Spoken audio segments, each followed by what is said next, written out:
Bakit ganun? Pinagtatanggol ko naman sila kuya at di ko. Pero ako pa rin ang inaaway nila. Tsaka si mama, sinusunod ko naman ang sinasabi niya sa akin. Pero sa akin pa rin siya nagagalit.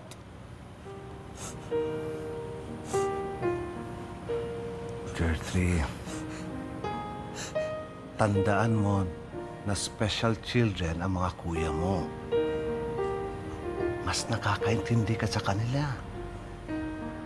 Kung sinong mas nakakaintindi, yun ang dapat magbigay. Minsan po kasi sumusobra na sila.